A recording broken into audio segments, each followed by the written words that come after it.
Salis de Béarn, regardez ces images aériennes tournées par Vincent Hénin ce matin. Des rues boueuses, cette couleur marron qui a tout envahi. C'est une commune de 5000 habitants. Plusieurs cours d'eau en fait sont sortis de leur lit parce qu'il est encore tombé en 24 heures l'équivalent de semaines, voire de mois de précipitations. Certaines rivières ont gonflé de 4 mètres en 24 heures. Mathias Tesson, on vous retrouve en direct. Des centaines d'habitants ont dû être évacués. On le voit derrière vous. C'est plus une place, c'est plus une rue, c'est un lac.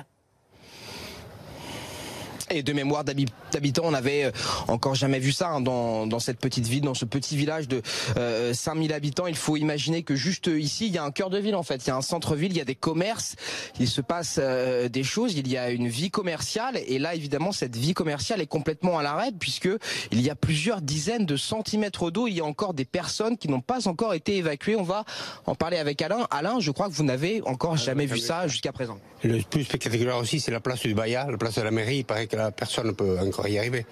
Et là aussi, au centre Leclerc, tout ça, on ne peut pas y aller. Tout est bloqué partout. Qu'est-ce qui s'est passé en fait? Racontez-nous un petit peu la nuit. Comment ça a été? Comment ça s'est passé? Et la nuit, ça a plu toute la nuit, tout d'hier, et c'est monté très vite, quoi. Et là, ils avaient dit vigilance orange, mais là, c'était vraiment vigilance orange. On ne peut pas s'attendre comme ça à des précipitations de telle sorte et surtout à des conséquences immédiates et à de la pluie et de l'eau comme ça, comme ce qu'on voit devant nous là. Ah non, ça c'est pas croyable même. C'est inimaginable. Et comment vous avez fait? Vous avez mis des meubles à l'abri? Vous vous êtes préparé? Moi, chez moi, oui. J'ai préparé parce que j'ai des oiseaux, des perroquets que j'ai remontés au cas où, mais c'est pas arrivé chez moi encore là.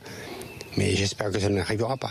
Comment vous vous sentez quand on voit ça? C'est dramatique comme paysage, c'est spectaculaire, mais voilà, ça dit beaucoup de choses aussi sur l'état du climat actuellement. Ces précipitations, on ne peut pas les prévoir, quoi. On dit que Salis est une ville d'eau, mais là c'est vraiment vrai. Non, on ne peut pas prévoir. On voit ça à la télé ailleurs, mais ici à Salis, on n'aura jamais vu ça.